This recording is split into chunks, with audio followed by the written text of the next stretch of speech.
दोस्तों, भाइयों और बहनों, हमारे मुल्क अजीज़ भारत में इन दिनों कुछ ऐसे क़वानीन जिनको हम ब्लैक लॉस कहते हैं, ड्रैकोनियन लॉस कहते हैं, ज़ालिमाना क़वानीन कहते हैं, उसको बड़े ज़ोर व शोर से अवामुन्नास पर लागू किया जा रहा है।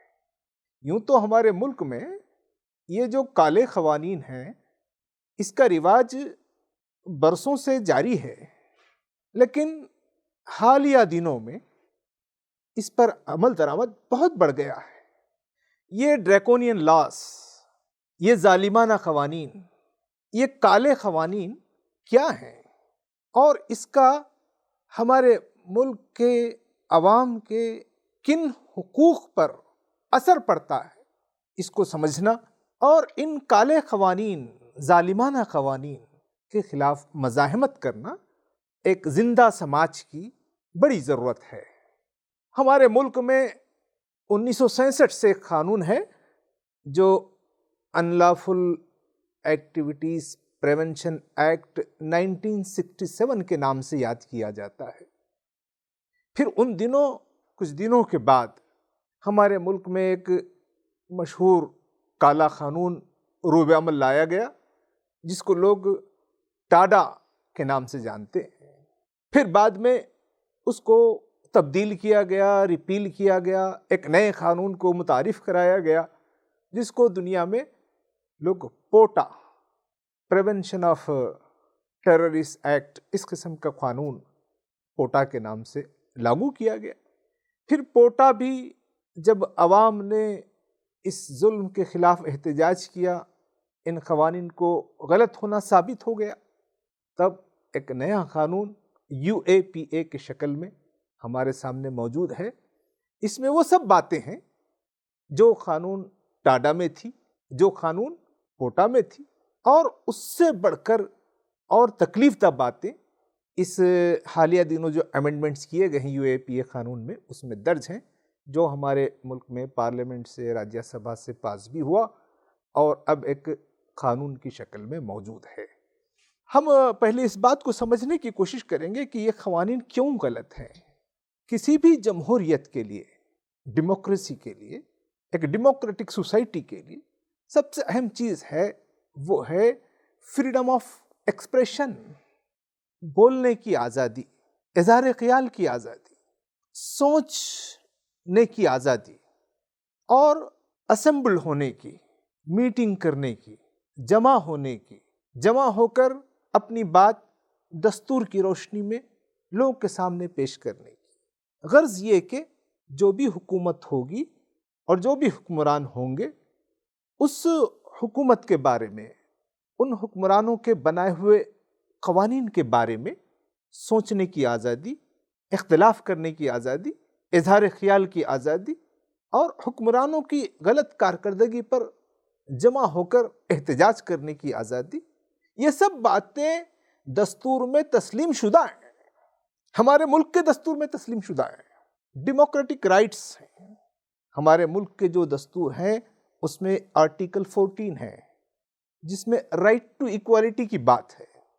आर्टिकल 19 है, जिसमें right to express freedom of speech की बात है। आर्टिकल 21 में राइट टू लाइफ की बात है। ये सब हमारे दस्तूर में दर्ज है। लेकिन ये जो UAPA जो क़ानून होता है, या इस किस्म के क़वानीन पहले भी जो बनाए गए हैं, उसमें इस बात पर पाबंदी लगाई जाती है या इस क़ानून का ऐसा इस्तेमाल किया जाता है कि जो लोग भी मौजूदा सरकार के बारे में, मौजूदा सरकार के फ़ैसलों के बारे में, मौजूदा सरकार की कारकर्दगी के बारे में जो भी डिसेंट करेंगे, इख्तिलाफ़ करेंगे, उन इख्तिलाफ़ करने वालों को वो मुल्क दुश्मन, समाज दुश्मन, देश के गद्दार, टेररिस्ट, समाज के लिए ख़तरा, इस हैसियत से वो इन क़वानीन का इस्तेमाल करके लोगों की आज़ादी राय को, हुर्रियत फ़िक्र को, सोचने की आज़ादी को ख़त्म कर देते हैं। तो ये एक जमहूरियत के लिए, एक इंसाफ पसंद समाज के लिए एक बहुत बड़ा संगीन खतरा है। इसलिए इस यूएपीए के कानून को तरमीम नहीं, इसको खत्म होना चाहिए, ताकि समाज में इंसाफ और आज़ादी, ये जमहूरियत की इन खुसूसियात को बाकी रखा जाए। हम देखते हैं कि हमारे मुल्क का जो कानून है उसमें जो लोग देश से गद्दारी करते हों, देश की सलामती को खतरा हो, समाज में दहशतगर्दी फैलाते हों, उनको निमंटने के लिए पूरे पूरे कानून मौजूद हैं। ऐसे कवानीन हमारे पास देश में पहले से मौजूद हैं, जिसके ज़रिए से जो देश दुश्मन है, जो समाज दुश्मन है, जो इंसानियत दुश्मन है, जो दहशत फैलाते हैं, उनके साथ कैसे निमटा जाए, उनसे निमटने के लिए भरपूर कवानीन इंडियन पेनल कोड में बहुत पहले से मौजूद है। ये जो टाडा का मसला है, टाडा को क्यों ख़त्म किया गया? कि टाडा कवानीन का ऐसा इस्तेमाल हुआ कि लोग कांप उठे। पोटा का ऐसा इस्तेमाल हुआ कि वक्त के हुक्मरान भी ये कहने लगे उस वक्त कि ये बहुत जालिमाना कवानीन है। तो ये जो पुलिस एजेंसीज हैं और जो लॉ एनफोर्समेंट एजेंसीज हैं, उन्होंने इन कवानीन का ऐसे इस्तेमाल किया कि जो लोग भी उस कवानीन के तहत गिरफ्तार हुए, उनका कन्विक्शन रेट 1%, 2%, 3% है। मतलब 100 में 1, 2, 3 लोग ऐसे हो सकते हैं जिन्होंने उन जराइम का इर्तिकाब किया था। बाकी 97% लोग मासूम थे और उनके ऊपर टाडा लगाया गया, मासूम थे उनके ऊपर पोटा लगाया गया। तो कन्विक्शन रेट बहुत कम है। तो ये जो कवानीन है, इनका इस्तेमाल नुकसान पहुंचाने के लिए, हरास करने के लिए, दबाने के लिए, उनको मजबूर करने के लिए किया जाता है। और वो लोग असल में खाती, गुनहगार और मुजरिम नहीं होते हैं। यूएपीए कानून का भी यही मसला है कि जो पहले से कवानीन मौजूद हैं, उसमें जो पुलिस अरेस्ट करती है तो एक 24 घंटे तक वो अपने पास रख सकती है, फिर उसको मजिस्ट्रेट के सामने पेश करना होता है। लेकिन ये जो यूएपीए का कानून है, उसमें 15 दिन तक और 15 दिन से 1 महीने तक वो एक आदमी को अपनी पुलिस कस्टडी में रख सकती है। जो पहले से जो जनरल कवानीन मौजूद हैं, उसमें इन्वेस्टिगेशन का जो टाइम है वो 60 दिन से लेके 90 दिन तक वो पुलिस की जिम्मेदारी है कि अपनी तहकीकात को कंप्लीट कर दे। लेकिन ये यूएपीए इन कवानीन में ऐसा है कि वो 60 से 90 दिन के बजाय 180 दिन तहकीकात के लिए दे दिए गए हैं। दीगर कवानीन में जो पहले से मौजूद हैं, उसमें एंटीसिपेटरी बेल की गुंजाइश है, एक आदमी ले सकता है। इसमें बेल हासिल करना ये मुमकिन नहीं है। और सबसे बढ़कर ये है कि अदालत में बहस होने के बाद आदमी का दहशतगर्द होना या जो उसको मुजरिम करार देने, गुनहगार करार देने की बात है, अदालत के फैसले के बाद होगी कि वो मुजरिम है या वो मासूम है। अब यहाँ यूएपीए कानून के ज़रिए से हुकूमत पहले फैसला कर देती है कि ये गुनहगार है, खाती है, मुजरिम है, दहशतगर्द है। अब अदालत फैसला क्या करेगी? हुकूमत ये फैसला कर देती है। अब इंसान के जो एक्यूज है उसके ऊपर यह जिम्मेदारी है कि वो साबित करे कि वो मुजरिम नहीं है। तो बर्डन ऑफ प्रूफ, वो पूरा का पूरा जो एलिगेशन लगा रहे हैं और जो हुकूमत जिस फर्द को गिरफ्तार कर रही है, अब ये हुकूमत के जिम्मे नहीं है कि वो इसके ताल्लुक से सबूत पेश करे, बल्कि खुद फर्द के जिम्मे कि वो अपनी बेगुनाही साबित करे। तो ये जो कानून है, इसका जो प्रोसीजर है वो इतना लंबा है कि एक ना एक दिन तो वो जो खाती जिसको एक्यूज्ड करार दिया गया है वो छूट जाएगा, लेकिन छूटने का अमल इतना लंबा होगा कि उसकी सजा की तकमील हो जाएगी। तो एक तरफ ये है यूएपीए, असल मकसद ये है कि यूएपीए के जरिए से मासूम लोगों को गिरफ्तार कर लिया जाए जो डिसेंट रखते हैं, अपनी एक आवाज़ रखते हैं, अपनी एक अकल रखते हैं, अपनी एक सोच रखते हैं, अपना एक नुक्ते नज़र रखते हैं, हुकूमत की पॉलिसी से इख्तिलाफ करते हैं। इन सब को अगर वो बंद कर देंगे तो सिर्फ उनको सज़ा देना पेश नज़र नहीं है। ये जो जाबिर हुक्मरान होते हैं वो चाहते हैं कि इसके ज़रिए से मैसेज जाए, पैगाम जाए। वो पैगाम ये कि कोई आवाज़ ना उठाए, समाज को मुतवज्जे करते हैं, समाज को इसके ज़रिए से धमकाते हैं और समाज को ये बात बताते हैं कि अगर तुम हुकूमत की पॉलिसियों के ख़िलाफ़ कोई बात करोगे तो वो हशर होगा जो आज हम इन लोगों का किए हैं। ये जो वरवरा राव के साथ जो हो रहा है, या सुधा भारद्वाज के साथ जो हो रहा है, या सफूरा जरगर के साथ जो हुआ है, या रमेश रावत के साथ जो हुआ है, या उमर खालिद आसिफ तन्हा के साथ जो हुआ है, या देवांगना कलिता के साथ जो हुआ है, या जिन लोगों को भी यूएपीए के जरिए से गिरफ्तार किया जा रहा है, ये कोई दहशतगर्द नहीं है।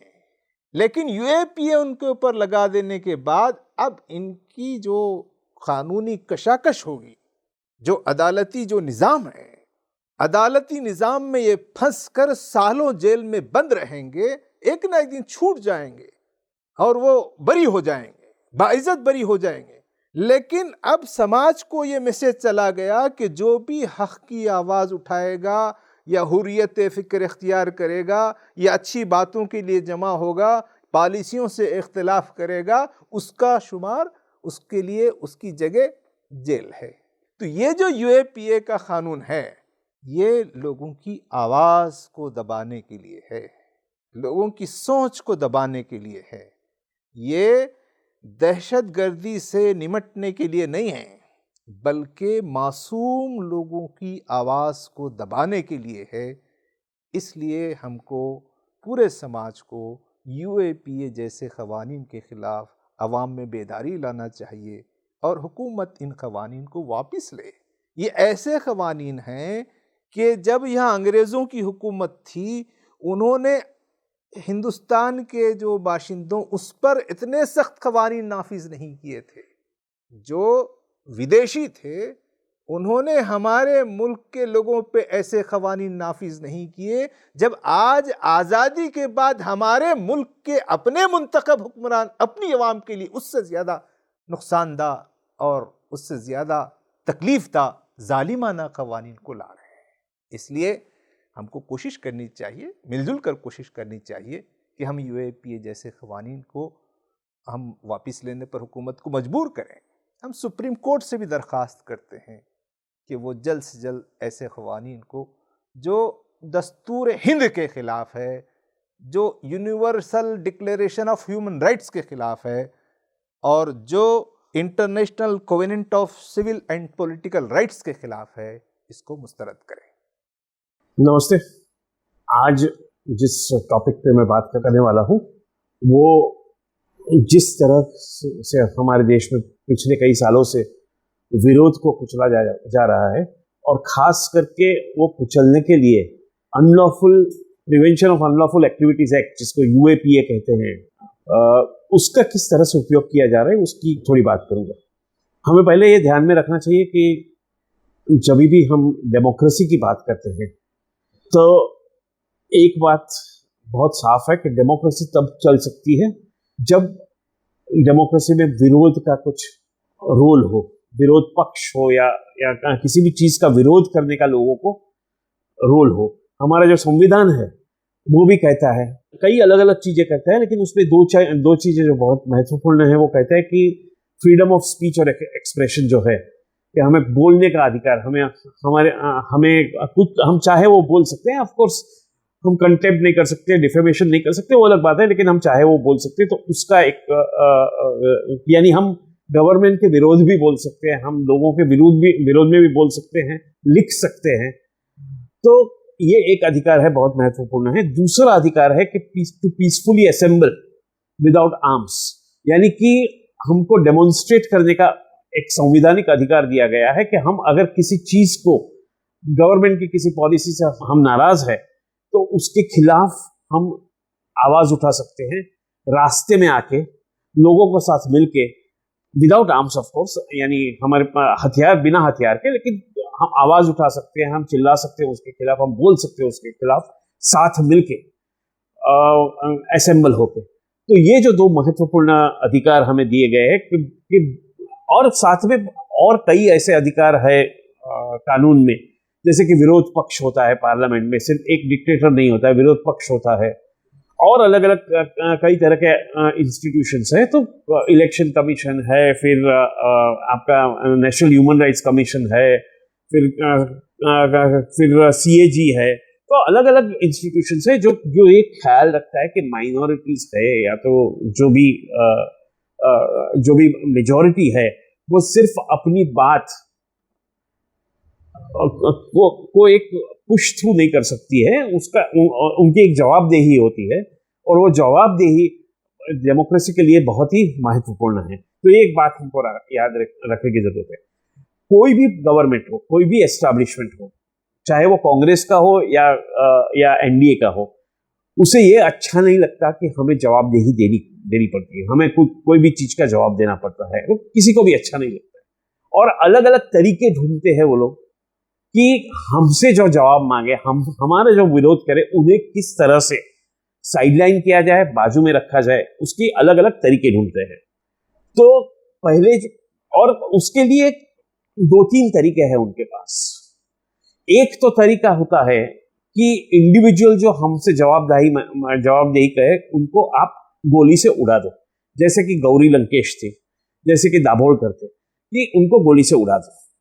वो एक तरीका होता है कि किसी को मार दो ताकि वो आपसे सवाल न पूछ सके। दूसरी बात ऐसी होती है कि आप एक कानून का इस्तेमाल करो इस तरह से कि जो कानून लोगों के लिए बनाया गया है वही कानून लोगों के खिलाफ किस तरह से इस्तेमाल करे, उसकी एक पूरी स्कीम बनाती है गवर्नमेंट। अभी जो नॉर्मल कानून है, जैसे कि इंडियन पिनल कोड है, उसमें भी सब दिया गया है कि अगर आपने मर्डर किया तो ऐसा कर सकते हैं, आप अनलॉफुल असेंबली किया तो आपको पकड़ सकते हैं, ये सब दिया है। लेकिन इसमें क्या होता है कि आपको जल्दी से बेल मिल जाती है, आप जल्दी से छूट जाते हैं, आपको अंदर रख नहीं सकते बहुत समय तक। तो इसकी वजह से, और खास करके जो टेररिज्म है उसका बहाना बना के, क्योंकि टेररिज्म के खिलाफ भी इंडियन पिनल कोड में आप कानूनी कार्रवाई कर सकते हैं, लेकिन उसका बहाना बना के पिछले कई सालों से, 40 सालों से कई कानून लाए गए हैं, और उन कानून का उपयोग ये सरकार जितनी माहिर है उसका दुरुपयोग करने में, उतनी पहले की सरकार माहिर नहीं थी। ये कानून चाहे पहले की सरकार ने लाए हो, जैसे कि आप देखते हैं सबसे पहले टाडा लाया गया 1985 में, लेकिन टाडा में क्या था कि टाडा में ऐसा लिखा गया था कि ये 2 साल तक कानून रहेगा, 2 साल के बाद वापिस पार्लियामेंट में डिबेट होगा कि ये कानून को चालू रखे या नहीं। तो पार्लियामेंट में डिबेट होती थी, और टाडा का बहुत मिसयूज हुआ था, पूरी दुनिया को पता है, गवर्नमेंट को पता है, कोर्ट को पता है, सबको पता है कि इसका मिसयूज हुआ था टाडा का। तो फाइनली 95 में टाडा को ड्रॉप किया गया कि अभी इसको हम रिन्यू नहीं करेंगे। 95 में ऐसा था। और क्या प्रॉब्लम क्या था टाडा में? टाडा में प्रॉब्लम ये था कि नॉर्मल कानून में क्या होता है कि आप अगर कन्फेस करते हैं किसी बात को कि मैंने ये गुनाह किया, ऐसा आपको मानना है, तो आपको जाके वो मजिस्ट्रेट के पास मानना पड़ेगा। आप पुलिस को जाके नहीं बोल सकते, वो उसे माना नहीं जाएगा, कोर्ट में कचहरी में माना नहीं जाएगा। यहाँ ऐसा था कि नहीं, आप कोर्ट में जाके, यहाँ ऐसा था कि पुलिस के पास आप कर सकते हैं। दूसरी बात कि अगर आपके यहाँ से कोई आर्म्स या एम्यूनेशन मिला तो ये माना जाएगा कि आप टेररिस्ट हैं। फिंगरप्रिंट्स मिली कोई जगह से जहां की वायलेंस हुआ है तो ये माना जाएगा कि आप टेररिस्ट हैं। आपको बिना बेल के, बिना चार्जशीट के लिए जो नॉर्मल टाइम 60 दिन और 90 दिन है आपको अरेस्ट करने के बाद, वो इसमें 180 दिन बनाया गया। फिर पुलिस को ये भी पावर दिए गए कि आपको ये करें, क्या बोलते, आपको अरेस्ट कर सकते हैं, और आपको अरेस्ट कर सकते हैं उतने ही नहीं, लेकिन आपको सर्च कर सकते हैं, बिना सर्च वारंट आपके घर पे सर्च कर सकते हैं, आपका फोन इंटरसेप्ट कर सकते हैं। ये सब पावर्स भी ये टाडा में दिए गए थे। साथ साथ जो मुख्य बातें थी टाडा में ये थी कि आप जो नॉर्मल कानून में, इंडियन पिनल कोड में आप बोल सकते हैं कि हम हमको एंटीसिपेटरी बेल चाहिए क्योंकि मुझे लगता है कि मुझे अरेस्ट करेंगे, तो कोर्ट कभी कभी एंटीसिपेटरी बेल दे देती है, यानी अगवा जामीन जिसको बोलते हैं कि आपको जेल में लिए बिना आपको जामीन मिल जाती है, इसको एंटीसिपेटरी बोलते हैं। वो एंटीसिपेटरी बेल टाड़ा में निकाल दिया गया था, और बेल के लिए भी ऐसा कहा गया था टाड़ा में कि जब तक जज को ये नहीं लगता है कि आप गुनहगार नहीं है, तब तक आपको बेल पे नहीं छोड़ा जाएगा। अभी एक कौन सा जज बोलेगा कि आप गुनहगार नहीं है जब तक पूरा केस खत्म नहीं होता है। तो इसकी वजह से करीबन 76,000 लोग के ऊपर टाड़ा लगाया गया। एक टेररिस्ट लॉ था, लेकिन अगर आप स्ट्राइक पे गए, ट्रेड यूनियन वाले स्ट्राइक पे गए, या कोई दूध का प्राइस बढ़ गया तो उसके खिलाफ किसी ने आंदोलन किया, सबको जाके ताड़ा लगा दिया था, और 76,000 लोग जेल में थे 1995 में। तभी ये बात हुई कि अभी इसको निकालना पड़ेगा, तो फिर उसको ड्रॉप कर दिया टाड़ा को, क्योंकि बहुत प्रोटेस्ट हुए उसके खिलाफ, टाड़ा को ड्रॉप कर दिया। तो टाड़ा को तो ड्रॉप कर दिया, और फिर कोई नया कानून लाया नहीं। 2001 में जब एनडीए की सरकार थी, तब दो चीजें हुई। एक चीज ऐसे ही हुई कि पूरे अपना क्या बोलते हैं वो वर्ल्ड ट्रेड सेंटर के ऊपर अटैक हुआ था, वो हुआ, और दूसरा पार्लियामेंट, इंडियन पार्लियामेंट पे एक वो टेररिस्ट अटैक हुआ था। वो दो चीज हुई। उसके बहाने उन्होंने ऑर्डिनेंस लाया, पोटो बोल के, पहले पोटो बोलते थे, बाद में उसका एक्ट हो गया तो पोटा हो गया, प्रिवेंशन ऑफ टेररिज्म एक्ट। ज्यादा करके इसमें यही लाया गया जो टाड़ा में था, वही लाया गया। प्लस इसमें यह भी लाया गया कि कुछ ऑर्गेनाइजेशंस को हम ये करेंगे, क्या बोलते हैं, निकाल देंगे, बैन करेंगे, और उसके आप मेंबर होंगे तो आपको तुरंत ये लग जाएगा। तो ऐसे कई ऑर्गेनाइजेशन का लिस्ट दिया जिसको बैन किया वगैरह। कोटा लाया गया तभी कांग्रेस ने और विरोध पक्ष ने उसका विरोध किया था, तो राज्यसभा में वो पास नहीं हुआ। तब एनडीए को ऐसा करना पड़ा कि राज्यसभा और लोकसभा की ज्वाइंट बैठक लेनी पड़ी, और उसमें मेजॉरिटी देके उन्होंने ये कानून पास किया था। यानी तब कांग्रेस ने और अन्य विरोधी पक्ष ने विरोध किया था इसका कि ये पोटा लाना नहीं चाहिए, बहुत ड्रैकोनियन कानून है, उसको लाना नहीं चाहिए। लेकिन फिर भी लाया गया। 2002 में आया एक्ट। जब 2004 में इलेक्शंस हुए, तब कांग्रेस का ये एक मुख्य मुद्दा था उनके मैनिफेस्टो में कि हम पोटा को रद्द करेंगे, ये उनका मुख्य मुद्दा था। तो 2004 में जब इलेक्शन जीत गए वो लोग, इंदिरा गांधी की हत्या के बाद जब जीत गए इलेक्शन, तब उन्होंने पोटा को रद्द किया। सितंबर 2004 में पोटा को रद्द किया। लेकिन पोटा को रद्द करने के साथ साथ वही दिन उन्होंने चालाकी से अनलॉफुल एक्टिविटीज प्रिवेंशन एक्ट, जो ऑलरेडी 67 से चालू था, उसमें पोटा के कई प्रोविजंस अमेंड करके ला दिए। अभी अनलॉफुल एक्टिविटीज प्रिवेंशन एक्ट जो 67 में लाया गया था, सेंट्रल एक्ट है, उसमें ऐसा लिखा गया था कि कुछ ऑर्गेनाइजेशंस को गवर्नमेंट बैन कर सकती है, और बैन के बाद उसको चैलेंज किया जा सकता है ट्राइब्यूनल में वगैरह। उतना ही था कि कुछ ऑर्गेनाइजेशंस को बैन कर सकती थे, ऐसा यूएपीए था। अभी उसमें पूरा टेररिस्ट एंगल लाए, टेररिस्ट एक्ट लाए, वो सब जो पोटा में था वो यूएपीए में लाए, दो यूएपीए में लाए, और बाद में उसमें अमेंडमेंट करते गए। 2008 में हुआ अमेंडमेंट, 2013 में हुआ, 2019 में हुआ, तो ये अमेंडमेंट करते गए। तो ये एक बात हुई 2004 के बाद। और उन्होंने तो कहा कि हमने बोला था पोटा रद्द करेंगे, तो हमने कर दिया। लेकिन यूएपीएल में अमेंडमेंट जो किया, वो पोटा से भी उसमें दो चीजें बहुत खराब थी, वो हमें ध्यान में रखने की जरूरत थी।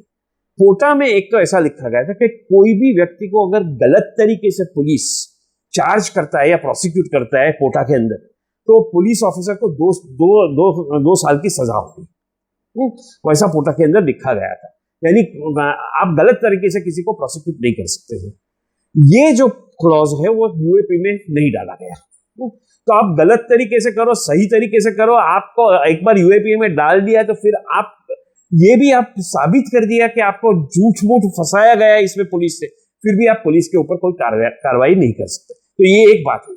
दूसरी बात ये हुई कि पोटा में ऐसा लिखा गया था कि पहले 1 साल तक अगर आपको बेल में छोड़ना है तो कोर्ट को ये मानना पड़ेगा कि ये आदमी उसने गुनाह किया नहीं है, जैसे मैंने बताया टाड़ा में भी था। लेकिन 1 साल के बाद आपको नॉर्मल बेल के प्रोविजंस एप्लीकेबल होंगे। यानी 1 साल तक आपको ये जो बहुत ड्रैकोनियन प्रोविजन है बेल का वो लगेगा, लेकिन 1 साल के बाद जो है वो आपको ये जो प्रोविजन है वो नॉर्मल प्रोविजन बेल के है, जो बेल मिल जाती है आपको नॉर्मल प्रोविजन में, वो प्रोविजन लगेगी। ये जो सख्त प्रोविजन है वो नहीं लगेगी 1 साल के बाद। यूएपीए में जब अमेंडमेंट किया तब ये प्रोविजन निकाल दिया, यानी आप जब तक जेल में रहोगे तब तक कोर्ट को ये दिखाना पड़ेगा कि कोर्ट को ऐसा लगता है कि प्राइमा फेसी इनके खिलाफ केस नहीं है, तभी कोर्ट उसको बेल दे सकती है। तो इसमें क्या होता है कि बेल मिलती नहीं है। कोटा में कम से कम 1 साल के बाद बेल मिल जाती थी। यहां आप देख रहे हैं जैसे कि भीमा कोरेगांव में हुआ या कई अलग अलग जगहों में 2 साल 3 साल बेल मिलने का सवाल ही नहीं जब तक ट्रायल खत्म नहीं होता। तो यूएपीए तो ये जो, और दूसरा एक कानून जो लाया गया वो भी कांग्रेस सरकार ने लाया गया, वो अनफॉर्चुनेटली। तो कांग्रेस सरकार ने जो कानून यानी यूपीए ने लाया वो एनआईए लाया, ये नेशनल इन्वेस्टिगेटिंग एजेंसी, वो 2006 में लाया। उसमें क्या है कि नॉर्मली क्या होता है कि law and order state subject है, यानी राज्य सरकार उसके ऊपर इन्वेस्टिगेशन कर सकती है लॉ एंड ऑर्डर पे। अगर राज्य सरकार को लगे कि कोई ऐसा मामला है जहां जो 2-3 राज्यों उसके साथ संबंधित है या कोई बड़ा मामला है, सेंसिटिव मामला है, तो राज्य सरकार सीबीआई को सौंप सकती है। लेकिन ये सेंट्रल गवर्नमेंट डायरेक्टली बोल नहीं सकती है कि हम तुम्हारे यहाँ जो हुआ वो सीबीआई को देंगे, ऐसा नहीं बोल सकती है। तो सेंट्रल गवर्नमेंट का कंट्रोल राज्य सरकार पे नहीं रहता है उसमें। लेकिन एनआईए में ऐसा है, नेशनल इन्वेस्टिगेटिंग एजेंसी जो कानून लाया गया है उसमें ऐसा आया कि राज्य सरकार चाहे या ना चाहे, एक बार सेंट्रल गवर्नमेंट को लगता है कि एनआईए को इसको ये करना है, इन्वेस्टिगेट करना है, तो डायरेक्ट एनआईए जो सेंट्रल एजेंसी है, जो सेंट्रल गवर्नमेंट के अंदर है, वो इन्वेस्टिगेट करेगी।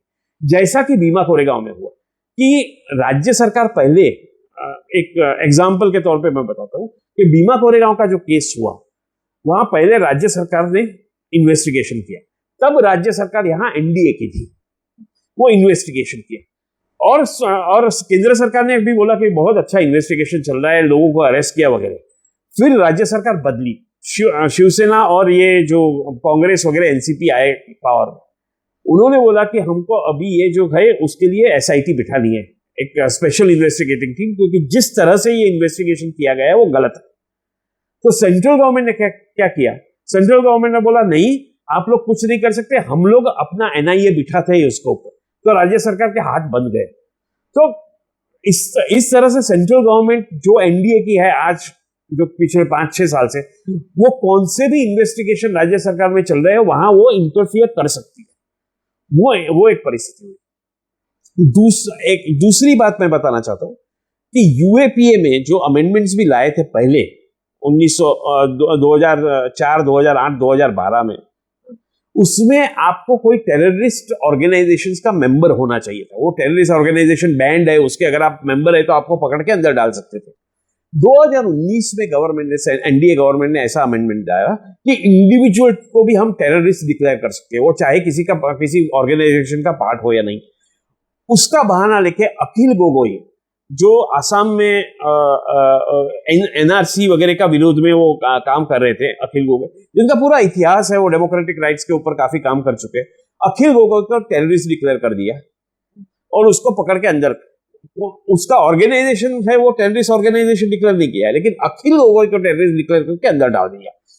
तो इस तरह से जो पहले आपको ये दिखाना पड़ता था कि ये आदमी ये ऑर्गेनाइजेशन के साथ जुड़ा है, वो ऑर्गेनाइजेशन बैंड है, इसलिए हम इसको पकड़ रहे हैं, वो भी अभी दिखाने की जरूरत नहीं है। और अब ये हो गया, ये पूरा ये जो, और इसी के मुताबिक अगर आप देखें तो परसों के दिन या कल 3 जर्नलिस्ट जो हादसर जा रहे थे इन्वेस्टिगेशन करने को, जर्नलिस्ट है वो वहां जा रहे थे इन्वेस्टिगेशन को, उनको यूएपीए में पकड़ के डाल दिया है। उनका जो प्रेस है, उनका जो ऑर्गेनाइजेशन है, वो कोई बैंड ऑर्गेनाइजेशन नहीं है, टेररिस्ट ऑर्गेनाइजेशन डिक्लेयर नहीं हुआ है, न तो कुछ अनलॉफुल ऑर्गेनाइजेशन डिक्लेयर हुआ है, लेकिन ये तीनों को इंडिविजुअली टेररिस्ट बोल के अंदर डाल दिया है, जो 2019 के पहले पॉसिबल नहीं था। तो ये जो पूरी बात है, ये जो अब तो आप देख रहे हैं कि अभी गवर्नमेंट को ये यूएपीए एक अपने हाथ में एक टूल मिल गया है कि कोई भी हमारे विरोध में बात करे तो हम यूएपीए का इस्तेमाल करके उनको अंदर डालेंगे। उसका फायदा क्या है कि जब तक ट्रायल होता नहीं खत्म, जिसको 5 साल 10 साल 15 साल लगे, तब तक उसको वो आदमी को जेल में रहना पड़ेगा। वो तो जेल में रहेगा ही, साथ में लोग भी डर जाएंगे, क्योंकि इसका उपयोग करना सिर्फ जिसको जेल में डालते हैं उनके लिए ही नहीं है, लेकिन दूसरे लोगों को, कि लोग भी डरेंगे कि छोड़ो ना यार, ये हाथरस वाथरस छोड़ो, उसकी क्यों हम बात करें, हमको जेल में डाल देंगे, चुप बैठो और अपना काम करो। इस तरह की मेंटालिटी बनाने के लिए आप दिल्ली राइट्स का ही उदाहरण देखिए। तो पहले ये कहाँ ट्राई किया? पहला उन्होंने ये भीमा कोरेगांव में ट्राई किया। कि भीमा कोरेगांव में क्या था? भीमा कोरेगांव में जो मसला था ये था कि 31 दिसंबर 2017 को एक पूना में एक मीटिंग हुई, एल्गार परिषद। उसमें वो मीटिंग ऑर्गेनाइज की थी जस्टिस सावंत, जो सुप्रीम कोर्ट के रिटायर्ड जज है, जस्टिस कोलसे पाटिल, जो हाई कोर्ट के रिटायर्ड जज है। और उसमें कई लोगों ने दलितों के मुद्दे पे भाषण दिए। दूसरे दिन भीमा कोरेगांव, जो पूना के पास है, वहां जहां 200 साल से लोग जा रहे हैं, ये दिन को 1 जनवरी को जा रहे हैं, क्योंकि वहां एक उनका मानना है कि एक लड़ाई हुई थी जिसमें दलितों ने बहुत अच्छी तरह से लड़े थे और मार्टर हुए थे। तो वहां एक स्तंभ है, उसके पास 200 साल से लोग जा रहे हैं। तो 1 जनवरी को गए, वहां वायलेंस हुआ, पुलिस ने फिर एफआईआर बनाई ऐसी, और वो वायलेंस जाहिर है कि वो हिंदू राइट विंग लोगों ने करवाया था, एक मोटे और भिड़े ने। एक मोटे और भिड़े पे एफआईआर हुई पहली पुलिस की, भिड़े को अरेस्ट किया, एक मोटे या भिड़े उसमें से एक को अरेस्ट किया, और तब स्टेट गवर्नमेंट ने सुप्रीम कोर्ट में एफिडेविट दाखिल की थी कि ये पूरा वायलेंस जो है, ये वो एक मोटे और भिड़े ने, उनके ऑर्गेनाइजेशन जो हिंदू सनातन संस्था वगैरह जो भी है, उसने करवाया था। तो उनको अरेस्ट करके उनको अंदर डाल दिया। फिर शायद ऊपर से ऑर्डर आया कि ये बराबर नहीं है, आप ये नक्सलवादियों को घेरो, इसमें उनका नाम बोलो कि ये सब नक्सलवादी है, उनको डालो। तो फिर दूसरी एफआईआर हुई और उसमें लिखा गया कि ये एल्गार परिषद में जो भाषण हुए थे उसकी वजह से यहां हुआ और ये वायलेंस हुआ। और फिर अगले 2-2.5 साल में कुछ आज तक 16 लोगों को पकड़ा गया है, 16 लोगों को अरेस्ट किया गया है उसमें, और सबके सब अंदर जेल में है।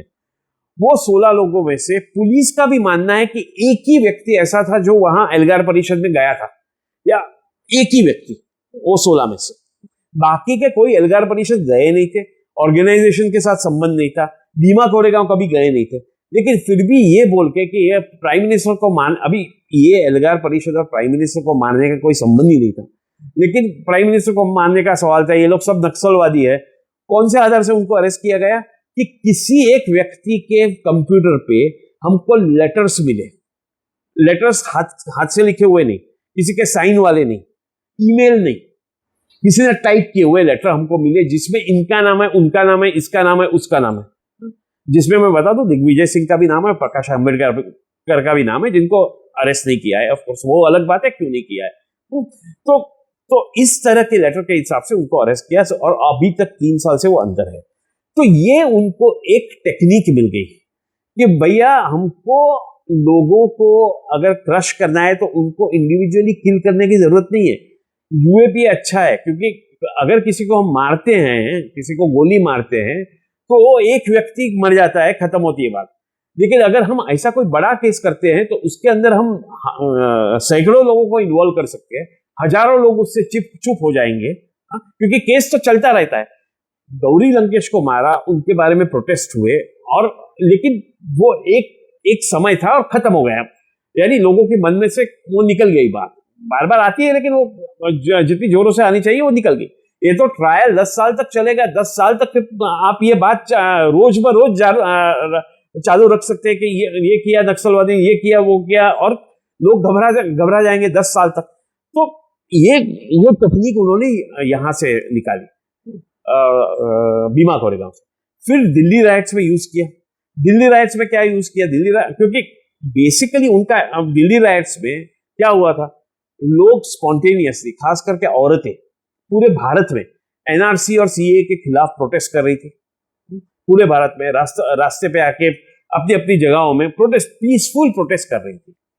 ये पीसफुल प्रोटेस्ट इतना बढ़ा के, इतना स्पॉन्टेनियस हुआ जब, और खास करके मुसलमान औरतें उसमें, बाकी के भी थे लेकिन मुसलमान औरतें काफी थे, तो गवर्नमेंट को झटका लगा, क्योंकि गवर्नमेंट को क्या लगा था पहले कि जब अयोध्या का जजमेंट आया तब ज्यादा प्रोटेस्ट नहीं हुए, जब कश्मीर का 377 एब्रोगेशन किया तब कुछ ज्यादा बाहर, कश्मीर के बाहर ज्यादा प्रोटेस्ट नहीं हुए, जब ट्रिपल तलाक कानून बनाया क्रिमिनलाइज करते हुए तभी कुछ ज्यादा प्रोटेस्ट नहीं हुए। लेकिन जब सिटीजनशिप की बात आई, संविधान की बात आई, तब इतने लोग रास्ते पे कैसे आए उन्होंने कभी सोचा ही नहीं था कि इतने लोग रास्ते पे आएंगे, लेकिन आ गए, लाखों की तादाद में आ गए। और वो उन्होंने कभी सोचा नहीं था ऐसा होगा, और स्पॉन्टेनियस प्रोटेस्ट था, किसी एक पार्टी ने ऑर्गेनाइज किया हो ऐसा नहीं था, स्पॉन्टेनियस प्रोटेस्ट कई कई जगह पे। तो और वो लोग बोल रहे थे कि ये कानून को रद्द करो, ये कानून को रद्द करो। अभी इससे कैसे डील करना, तो उनके ही कुछ मिनिस्टर थे, उनके ही कुछ एमएलए थे, उन्होंने बहुत ही गंदी बातें टेलीविजन में, इंटरनेट पे वगैरह कही, जिसके और लोगों को उकसाया और वायलेंस करवाया। जैसे कि जेएनयू में वायलेंस पुलिस के द्वारा करवाया, जामिया में करवाया, अलीगढ़ यूनिवर्सिटी में करवाया वायलेंस, जहां मुसलमान लोगों के ऊपर अटैक हुआ।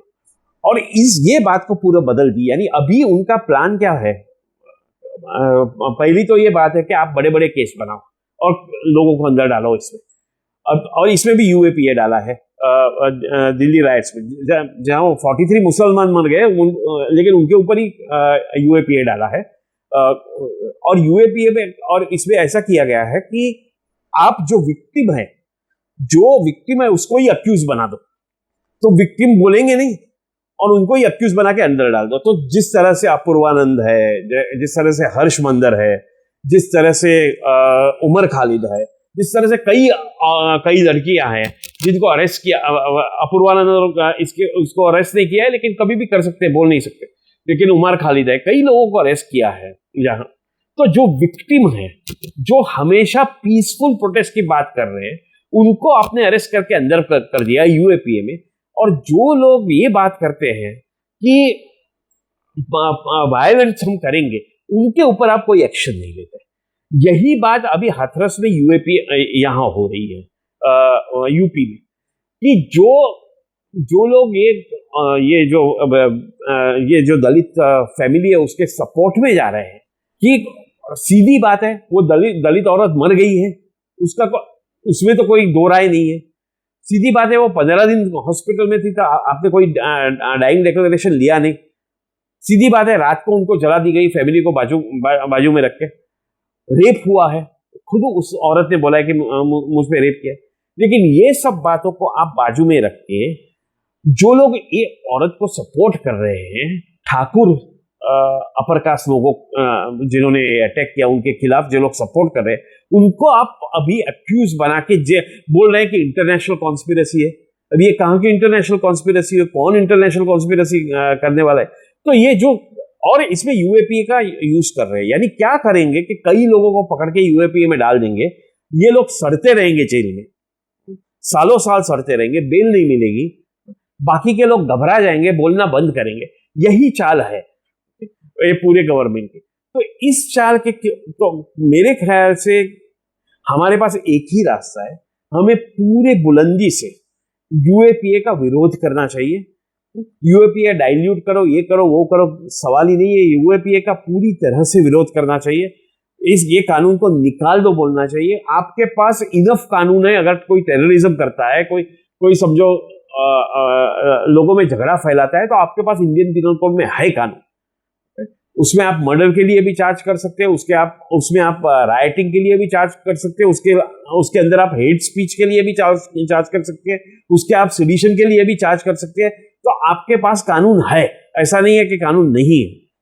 तो जो भी कानून है इंडियन पिनल कोड में वो ठीक है। आप यूएपीए का इस्तेमाल सिर्फ इसलिए कर रहे हैं क्योंकि आप लोग को जेल में रख सके सालों साल बिना कोई एविडेंस के, क्योंकि सुप्रीम कोर्ट का एक अभी जजमेंट आया है कि आप एविडेंस न दिखाएं। और यूएपीए में दूसरा क्या है कि कोर्ट ये तय कर सकती है कि विटनेस का नाम हम अक्यूज को बताएंगे नहीं, ऐसा कोर्ट तय कर सकती है। अगर विटनेस का नाम ही नहीं बताया, कौन है विटनेस बताया, तो वो अक्यूज का लॉयर क्रॉस एग्जामिन क्या करेगा, किसको करेगा क्रॉस एग्जामिन? तो वो जो बोलेगा वो माना जाएगा और मुझे जन्मठीक की सजा हो जाएगी। तो ये, और सुप्रीम कोर्ट ने अभी कहा है कि बेल के टाइम कोर्ट ये नहीं देखेगी कि एविडेंस सच्चा है या झूठा है।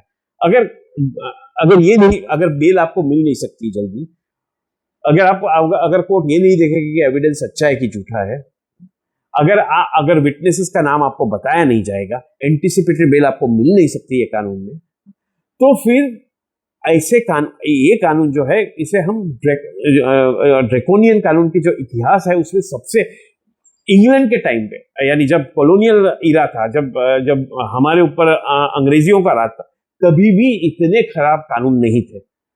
और इससे कुछ कम खराब कानून का ब्लैक लॉज बोल के नेशनलिस्ट मूवमेंट ने ऑपोजिशन किया था। तो अब ये कानून लाने की कोई जरूरत नहीं है, ये कानून का पूरा विरोध होना चाहिए और कानून को हटाने की हमें बात करनी चाहिए। उतना ही कह के मैं बंद करूंगा। आज का programme Unlawful Activities Prevention Act पे है और there is a big reason कि हम लोग अनलॉफुल एक्टिविटीज प्रिवेंशन एक्ट पे प्रोग्राम करें।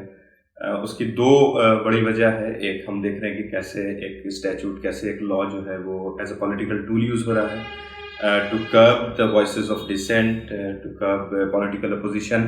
और हमने देखा कि कैसे जो CAA, एंटी CAA प्रोटेस्टर्स थे, उनके खिलाफ यूज़ हुआ है, स्टूडेंट्स के खिलाफ जामिया के यूज़ हुआ, अलीगढ़ के स्टूडेंट्स के खिलाफ यूज़ हुआ और बहुत सारे एक्टिविस्ट के खिलाफ यूज़ हुआ। और साथ साथ एल्गार परिषद, भीमा कोरेगांव केसेस में बहुत सारे intellectuals, professors, academics, activist, lawyers, सबको UAPA के अंदर में अरेस्ट किया गया है और अभी तक ट्रायल भी शुरू नहीं हुआ है।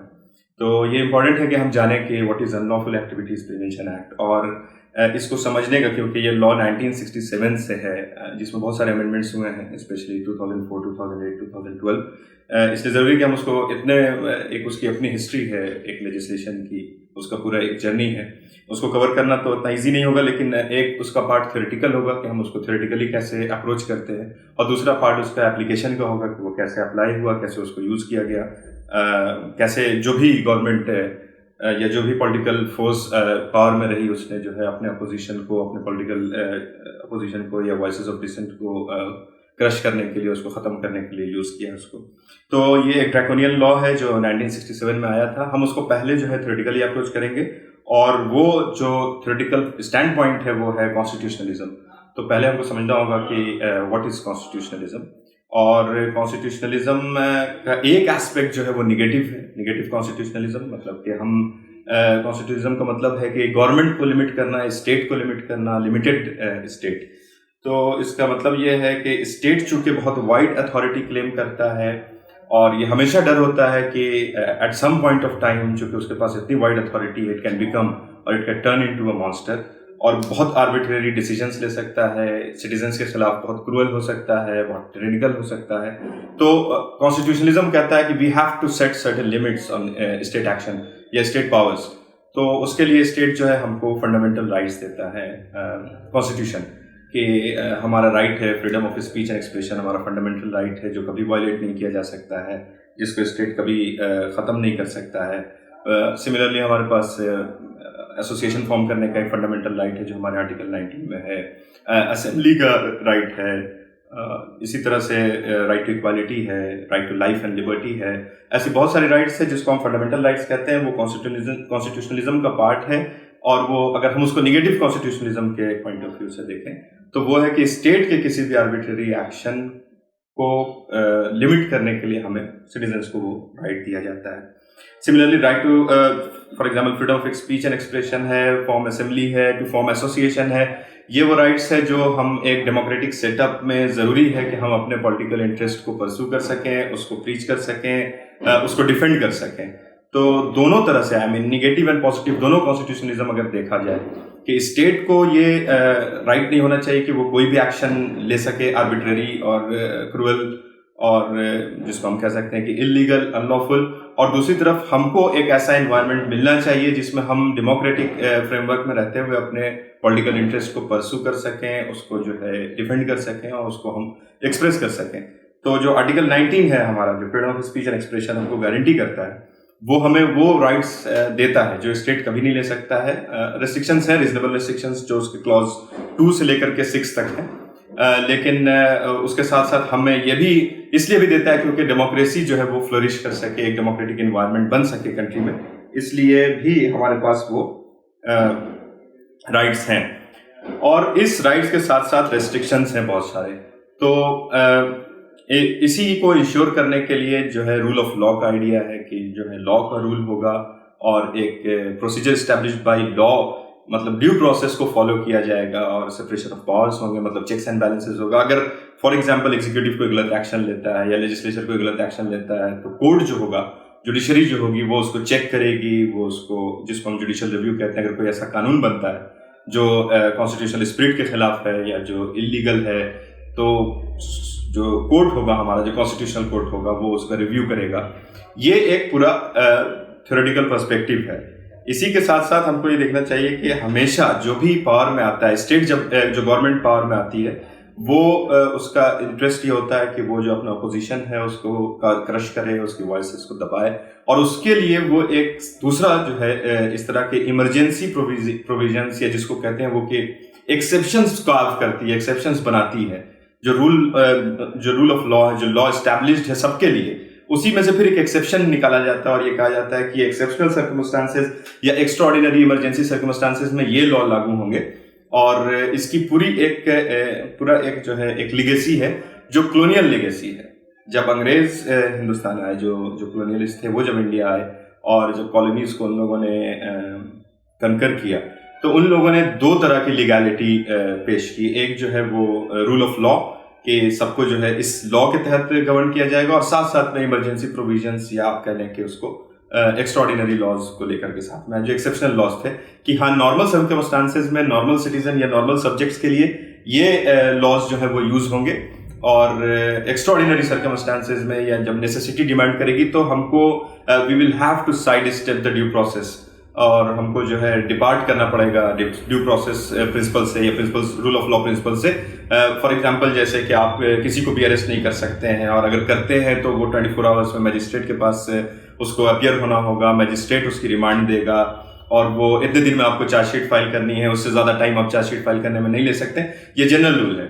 अब हम जब एक्सेप्शन काम करते हैं तो हम उसमें फिर एक्सेप्शन देते जाते हैं कि हाँ आप इतने दिन तक डिटेन कर सकते हैं, बिना चार्ज फ्रेम किए हुए डिटेन कर सकते हैं। उसको जो है चार्ज फ्रेम करने का जो जनरल लॉ होगा वो कुछ और होगा, जो एक्सेप्शन लॉ होगा, जो एक्सेप्शनल सर्कमस्टांसेस में होगा वो कुछ और होगा। तो चूंकि अंग्रेज यहाँ आए और उनके साथ एक चैलेंज ये भी रहा कि हम तो सिविलाइजिंग मिशन लेकर के आए हैं, हम सिविलाइज करने के लिए आए हैं, हमारे पास इक्वालिटी के कुछ प्रिंसिपल्स हैं, हमारे पास रूल ऑफ लॉ का कॉन्सेप्ट है, लेकिन यहाँ जो लोग थे उनको दबाने के लिए, उनके उसको खत्म करने के लिए उन लोगों ने बहुत सारे लॉज बनाए, जिसमें से एक इंपॉर्टेंट जिसका हमेशा रेफरेंस दिया जाता है वो है क्रिमिनल लॉ अमेंडमेंट एक्ट 1908 मतलब 1908 का जो लॉ है। और उसमें यह है कि वो किसी भी ऑर्गेनाइजेशन को बैन कर सकते हैं अगर वो इस पीस को, पब्लिक पीस को अगर डिस्टर्ब कर रहा है या कोई ऐसी एक्टिविटी कर रहा है जो रूल ऑफ लॉ के एडमिनिस्ट्रेशन में हर्डल पैदा करता हो, तो वो उस तरह के ऑर्गेनाइजेशन को बैन कर सकते हैं।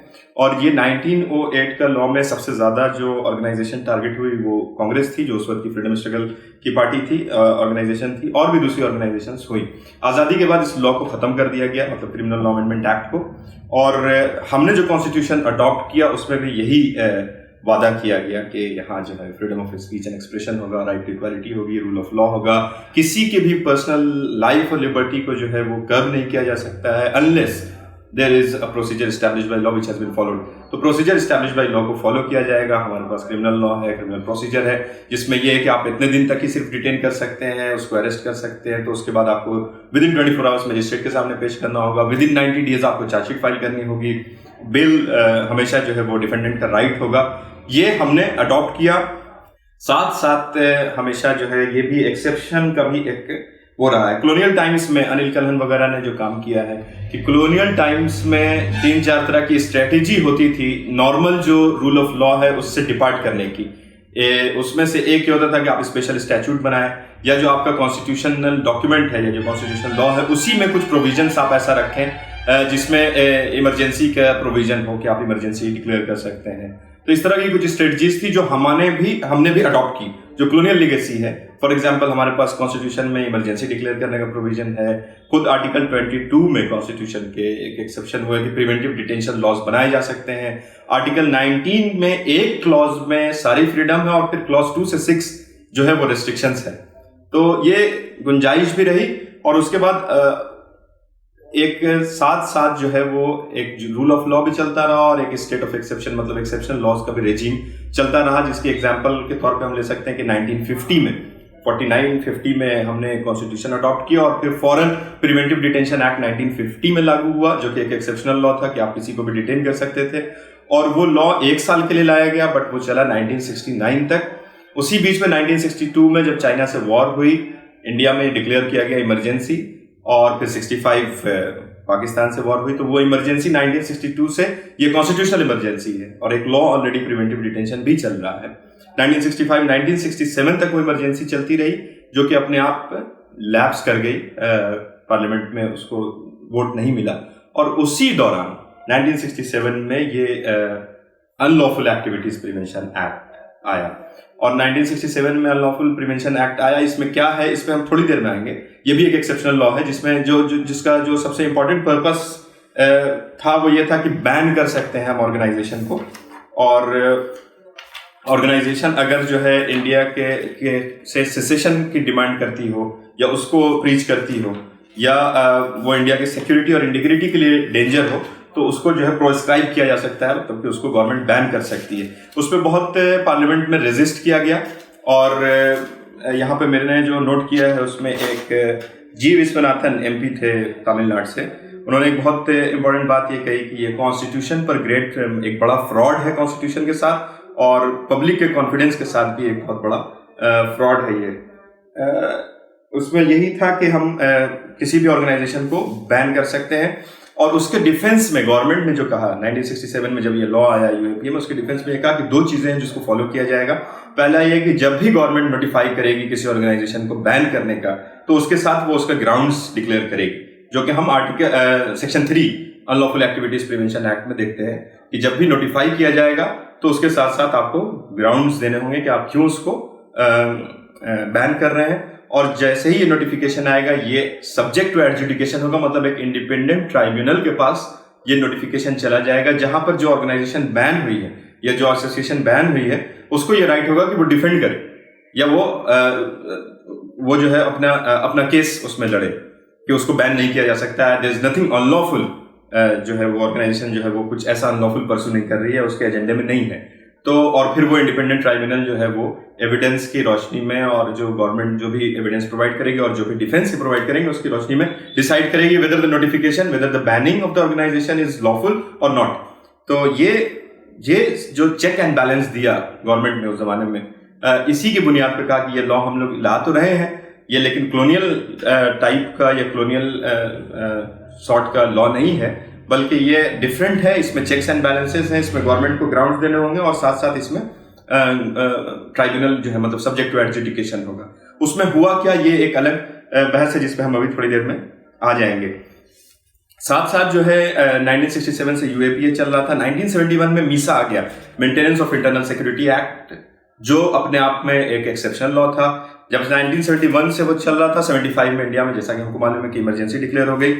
जैसे ही इमरजेंसी डिक्लेयर हुई, उसके बाद जब फिर इलेक्शन हुआ 77 में, कांग्रेस की गवर्नमेंट चली गई, नई गवर्नमेंट आई। चूंकि ये जो लोग थे ये उस स्ट्रगल में थे, वो लोग इमरजेंसी में जेल गए थे जो गवर्नमेंट में आए, तो इन्होंने मीसा को खत्म कर दिया। लेकिन मीसा खत्म हुआ तो ऐसा नहीं हुआ कि एक्सेप्शनल स्टेट ऑफ एक्सेप्शन का रिजीम खत्म हो गया, बल्कि उसके साथ ही 1980 में एक दूसरा जो है पब्लिक सेफ्टी एक्ट जो है, नेशनल सिक्योरिटी एक्ट जो है वो लागू हो गया। वो लॉ अभी तक चल रहा है, और हम देख रहे हैं कि यूपी में योगी गवर्नमेंट ने उस लॉ को यूज किया है, जिसके एक एग्जाम्पल कफील खान खुद है कि कफील खान भी एनएसए के अंडर में अरेस्ट हुए थे, और इतने दिन तक 8 महीने सजा काट के आए विदाउट फ्रेमिंग ऑफ चार्जेस, और न कोई चार्जशीट फाइल हुई है। तो ये एक एनएसए चल रहा था। फिर 1985 में इंदिरा गांधी का असैसिनेशन हुआ, और उसके बाद टाडा आ गया।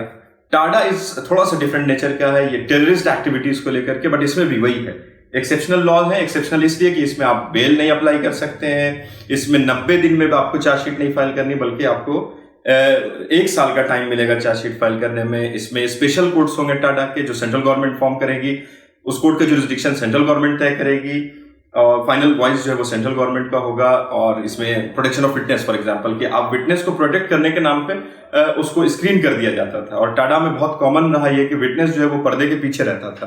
तो जो क्रॉस एग्जामिनेशन का राइट होता है डिफेंडेंट का, जो बहुत इंपॉर्टेंट राइट है क्रिमिनल लॉ में, एक जनरल लॉ में, रेगुलर लॉ में, वो एक्स्ट्राऑर्डिनरी लॉ में कैसे वायलेट या कैसे कम हो जाता है, उसकी एक एग्जांपल प्रोटेक्शन ऑफ विटनेस है कि आप विटनेस को एग्जामिन करने तो जा रहे हैं, आप क्रॉस एग्जामिन तो करेंगे, लेकिन आप विटनेस को जानते ही नहीं है कि वो कौन है, तो आप कैसे एग्जामिन करेंगे, ये एक अपने आप में चैलेंज होता है। सिमिलरली जब ये टाडा चल रहा था, टाडा का क्या हुआ, किस तरह से सिख माइनॉरिटीज के खिलाफ इसको यूज किया गया, कितने बड़े पैमाने पे और माइनॉरिटीज स्पेशली मुस्लिम्स के खिलाफ महाराष्ट्र में, राजस्थान में, गुजरात में यूज किया गया। उसके बाद इसको कैसे जो है वो बिहार में और झारखंड में दलित और जो झारखंड में ट्राइबल लीडर्स हैं उनके खिलाफ यूज किया गया। बहुत जगह पे फार्मर प्रोटेस्ट के खिलाफ, मतलब इसका एक पूरा पॉलिटिकल पर्पस के लिए इसको यूज किया जाने लगा, ना कि टेररिस्ट एक्टिविटीज को रोकने के लिए। और ये हर 2 साल पे इसको रिव्यू करते रहे और इसको फिर से अपहोल्ड करते रहे। 94 के अराउंड करतार सिंह का केस हुआ जिसमें इस लॉ को चैलेंज किया गया और उसमें इसको प्रोटेक्ट कर लिया गया। सिमिलरली 95 में ये जाकर के लैप्स हुआ, जबकि नेशनल ह्यूमन राइट्स कमीशन ने खुद कहा कि ये लॉ अगर नहीं हटता है स्टैट्यूट बुक से हमारे, तो ये हमारा ह्यूमन राइट्स का जो अपहोल्ड करने का जो कमिटमेंट है उसके लिए एक बहुत बड़ा दाग होगा उसमें, और ये एक बहुत बड़ा इम्पेडिमेंट है, इसलिए इसको हट जाना चाहिए। मिनिस्टर जो थे उस वक्त होम इंटरनल सिक्योरिटी के मिनिस्टर ऑफ स्टेट जो थे, उन्होंने खुद ये बात ऑन रिकॉर्ड कही कि ये लॉ जो है माइनॉरिटीज के खिलाफ, स्पेशली मुस्लिम्स के खिलाफ इसको यूज किया गया है। और कैसे 92 का बॉम्ब ब्लास्ट और बॉम्ब ब्लास्ट के बाद बॉम्बे के और महाराष्ट्र के मुसलमान और उनके खिलाफ इसको किस तरह से यूज किया गया है, ये पूरा एक रिकॉर्डेड हिस्ट्री है। 95 में ये लॉ को लैप्स कर देने दिया गया पार्लियामेंट में कि इसका बहुत ज़्यादा इसके थ्रू ह्यूमन राइट्स वायलेशन हो रहा है, बहुत ज़्यादा माइनॉरिटीज़ को टारगेट किया जा रहा है। और 95 में ये लैप्स किया है और 95 में ही लॉ कमीशन से जो है उस वक्त की गवर्नमेंट ने जो है वो डिमांड किया कि क्या हमको कोई इस तरह के लॉ की ज़रूरत नहीं है जो टेररिस्ट एक्टिविटीज़ को कर्ब करने के लिए, उसको कंट्रोल करने के लिए, उसको चेक करने के लिए हमको चाहिए स्पेशल लॉज। ये सब स्पेशल लॉज में आते हैं और ये प्रोसेस चला है। फिर आपको पोटो आया, मतलब प्रिवेंशन ऑफ टेररिज्म ऑर्डिनेंस, और फिर वो पोटा बना, प्रिवेंशन ऑफ टेररिज्म एक्ट, और फिर वो कैसे जो है माइनॉरिटीज के खिलाफ पॉलिटिकल पर्पस के लिए, आपको मालूम है कि वो तमिलनाडु के नेता वाइको के खिलाफ, यूपी में राजा भैया के खिलाफ पोटा लगा, तो ये पॉलिटिकल पर्पसेस के लिए और माइनॉरिटीज के लिए। गुजरात में पूरी तरह से मुसलमानों के खिलाफ यूज हुआ, एक भी केस जो है वो किसी नॉन मुस्लिम पे नहीं हुआ। तो ये माइनॉरिटीज के खिलाफ झारखंड में 3200 लोगों को पोटा के अंदर अरेस्ट किया गया, और वहां भी ये लॉ जो है वो ट्राइबल लीडर्स के खिलाफ यूज किया गया। ज्यादातर जगह दलित, जिसको ये लोग माओइस्ट कहते थे, उनके खिलाफ, और मुसलमानों के खिलाफ ये लॉ यूज किया गया। 2002 में PUCL versus union of India case हुआ जिसमें पोटा को चैलेंज किया गया, लेकिन कोर्ट ने उसकी वैलिडिटी को अपहोल्ड कर ली। उसकी डिटेल में अभी हम नहीं जा सकते हैं, लेकिन ये 2 इंपॉर्टेंट केस है। जो भी स्टूडेंट एक्सेप्शनल लॉज को या एक्स्ट्राऑर्डिनरी लॉज को पढ़ना चाहता है उसको पढ़ना चाहिए। Kartar Singh versus union of India and Kartar Singh versus state of Punjab and PUCL versus union of India, और इसके साथ Kartar Singh versus union of India, और इसके साथ ही फिर 2004 में जब UAPA की गवर्नमेंट आई तो उन्होंने इलेक्शन ही इस पे लड़ा कि हम पोटा को रिपील कर देंगे, पोटा को हटा देंगे। लेकिन 2004 में पोटा हट गया, पोटा को रिपील कर दिया गया, और जैसे ही पोटा रिपील हुआ, हमारा अनलॉफुल एक्टिविटीज प्रिवेंशन एक्ट जो 1967 से स्टैट्यूट बुक पे था उसको अमेंड कर दिया गया, और उसको एक टेररिस्ट एंटी टेररिज्म लेजिस्लेशन भी बना दिया गया। और उसमें वो बहुत सारी चीजें जो पोटा में थी और जो टाडा में थी उसको तो खत्म किया गया। फॉर एग्जाम्पल आपका बेल जो है वो आपको, मतलब चार्जशीट फाइल करने की जो टाइम पीरियड है वो फिर 90 डेज कर दिया गया, जो कि क्रिमिनल प्रोसीजर में है। स्पेशल कोर्ट का प्रोविजन हटा दिया गया कि स्पेशल कोर्ट नहीं होगा, और इस तरह की कुछ कोशिशें उसमें की। लेकिन 2004 के बाद फिर UAPA 2008 में अमेंड हुआ और फिर वहीं आ गया जहां से शुरू हुआ था। और इन सारे एंटी टेररिज्म लेजिस्लेशन के साथ जो प्रॉब्लम रही है सबसे बड़ी, कि ये इतने ब्रॉड टर्म्स में टेररिज्म को डिफाइन करते हैं कि कोई भी एक्टिविटी जो है वो टेररिस्ट एक्ट हो सकती है। किसी भी तरह का डिसरप्शन, किसी भी तरह का प्रोटेस्ट, किसी भी तरह का स्ट्राइक, आप उसको कह सकते हैं कि ये टेररिस्ट एक्ट है।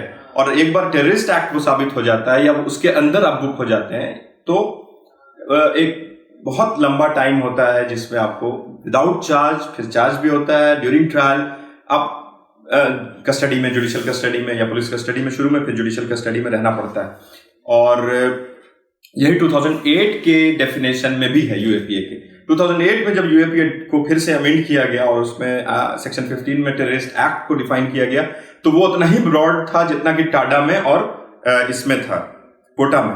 लेकिन उसके साथ साथ उसमें जो है जोड़ दिया गया, फॉर एग्जांपल मैं उसको थोड़ा सा पढ़ दे रहा हूं कि any act done with intent to threaten or likely to threaten the unity of India, or to strike terror or likely to strike terror in the people by any means of whatever nature to cause or likely to cause death or injury to persons, I mean so on.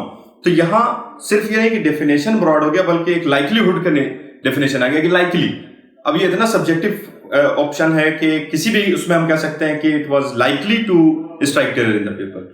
तो ये likelihood जो है वो 2008 में add हो गया। तो एक तो इतना जब वेगली डिफाइंड होता है, जब इतना ब्रॉड लैंग्वेज में डिफाइन होता है एक ऑफेंस, तो बहुत ज्यादा उसके अब्यूज का स्कोप होता है। उसके साथ साथ उसमें लाइकलीहुड भी ऐड कर दिया गया। सिमिलरली यूएपीए में हम देखते हैं कि इसमें जो है जो सेक्शन ऐड हुआ 43A से लेकर के 43F तक, उसमें वो सारी चीजें फिर से आ गई। फॉर एग्जाम्पल अरेस्ट के लिए जो क्रिमिनल प्रोसीजर कोड में जो प्रोसीजर बताया गया है, उससे हट करके इसमें था कि आप जो है किसी को अरेस्ट कर सकते हैं, बाद में आप उसको जो है एज सुन एज पॉसिबल आप उसको जो है ग्राउंड्स ऑफ अरेस्ट बता सकते हैं। सर्च एंड सीजर का जो प्रोसीजर और जो चेक्स क्रिमिनल प्रोसीजर कोड में रेगुलर लॉ में है, वो उसको यहाँ जो है डन अवे, मतलब उसको जो है खत्म कर दिया गया, इजी कर दिया गया, मतलब डेजिग्नेटेड अथॉरिटी को अरेस्ट करना और सर्च और सीजर करना। बेल में दो चीजें हुई, एक तो ये कि फिर 90 डेज से 180 डेज हो गया चार्जशीट फाइल करने का टाइम, और बेल की एप्लीकेशन में ये हो गया कि कोर्ट अगर सेटिस्फाई हो गया कि the allegation against the accused are prima facie true, तो वो बेल को रिजेक्ट कर देगा, मतलब आपके पास बेल है ही नहीं। और यही है असल जो प्रॉब्लम है यूएपीए के साथ कि इसमें बेल है ही नहीं।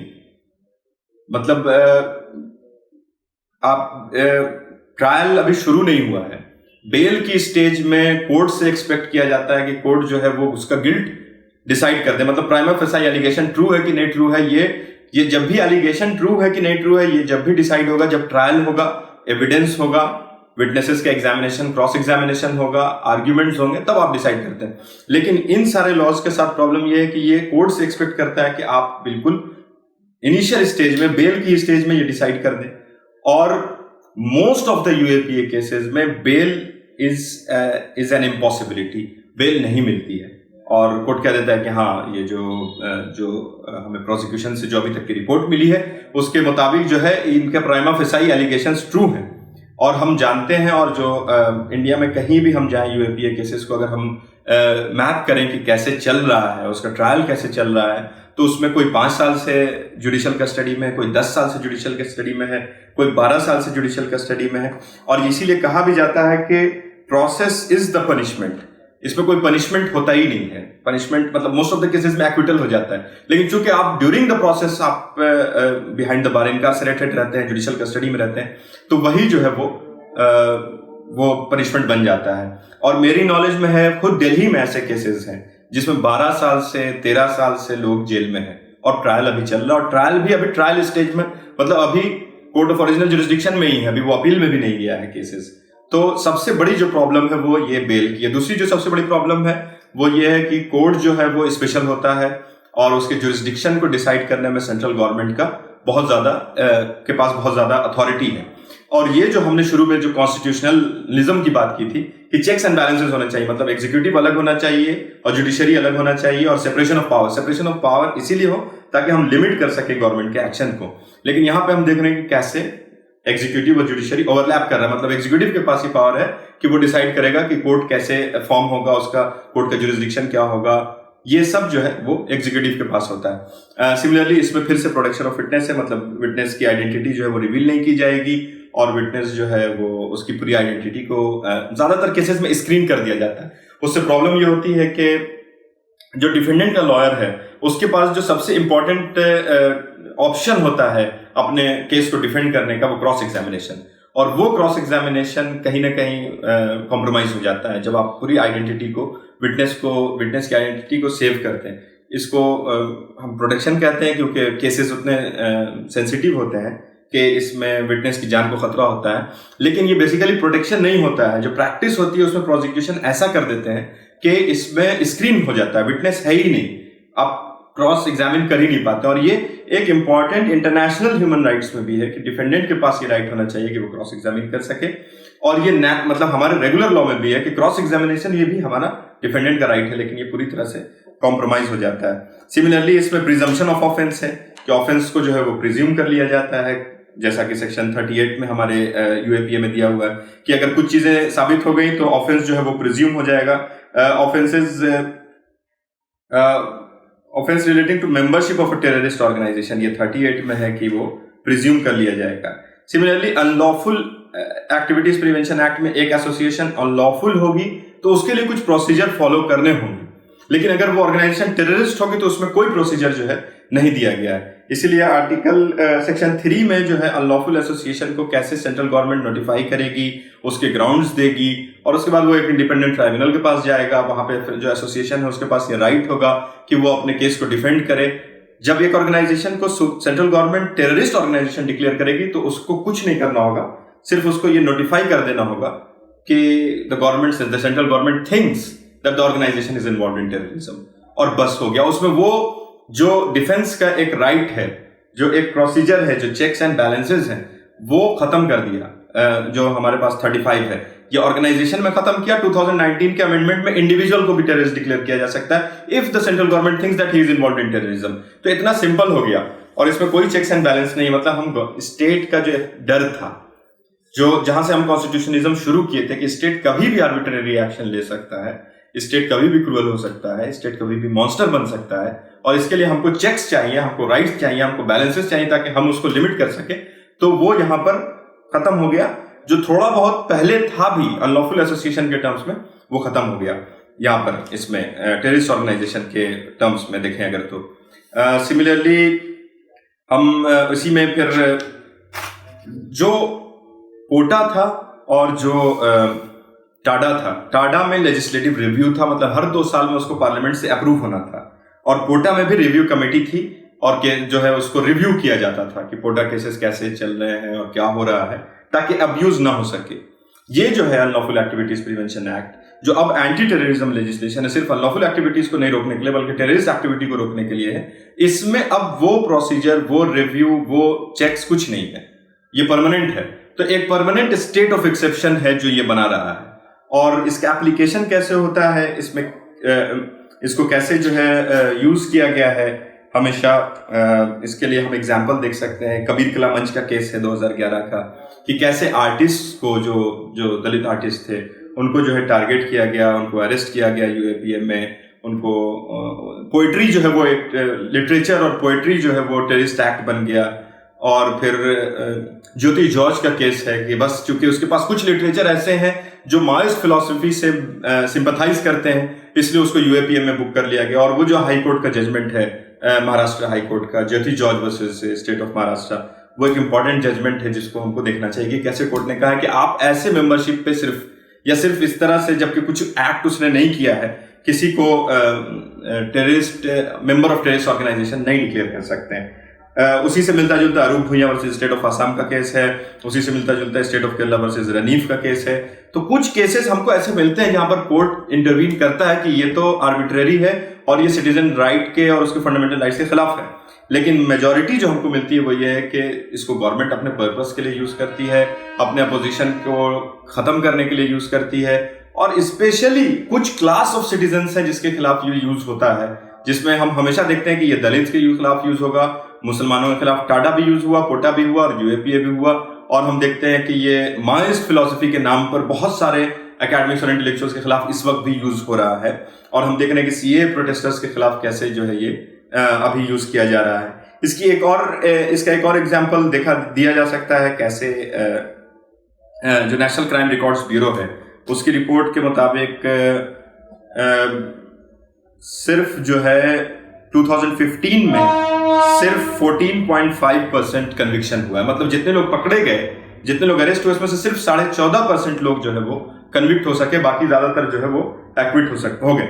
2016 में ये कन्विक्शन रेट बढ़कर के 33% हो जाता है, 2017 में 49 है, 2018 में फिर ये कम हो गया है और जो 1421 लोग अरेस्ट हुए उसमें से चार्जशीट सिर्फ 853 पे हुई, कन्विक्शन सिर्फ 35 हुआ, 23 लोग डिस्चार्ज हो गए, एक्विटेड 170। अब ये हर लॉ के साथ है जो एंटी टेररिज्म या एक्सेप्शनल लॉज है।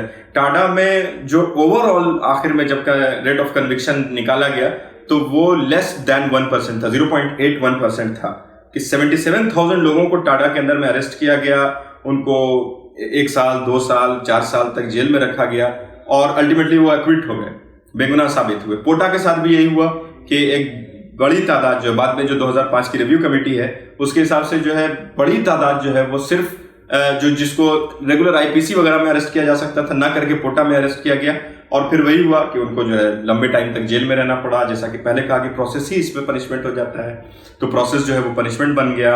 उनके पास बेल का राइट नहीं रहा, उनके पास उनका चार्जशीट जो है वो फाइल हुई आराम से।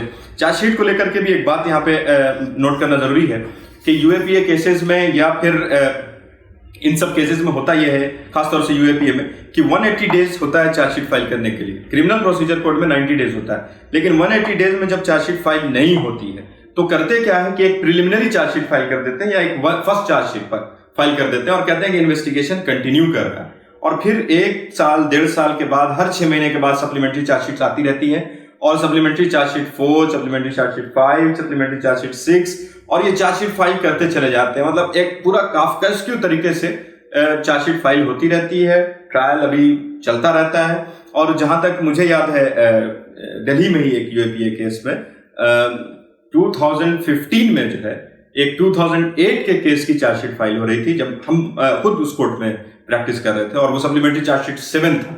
तो अभी चार्जशीट ही फाइल हो रही है, कब चार्जशीट फाइल होगी, कब डिफेंस तैयार करेगा, कब ट्रायल चलेगा, कब वो केस डिस्पोज होगा, इसका कोई टाइमलाइन नहीं है। तो जो बात है वो ये कि प्रोसेस ही जो है वो जो है वो है क्या कहते हैं पनिशमेंट है।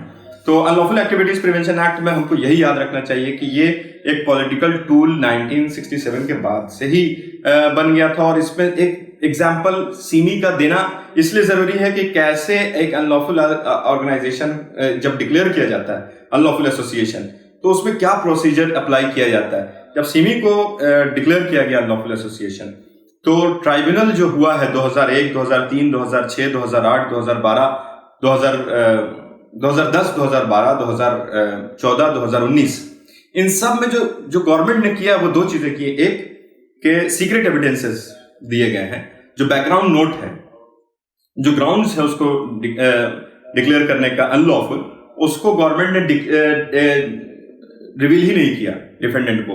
तो जो उसको पता ही नहीं कि हमको क्यों बैन किया गया, उसने सीक्रेट एविडेंस दे दिया, बहुत सारे डॉक्यूमेंट सीक्रेट रहे और उसके बुनियाद पर जो है ट्राइब्यूनल ने उसको डिक्लेयर किया कि हाँ ये अनलॉफुल एसोसिएशन है।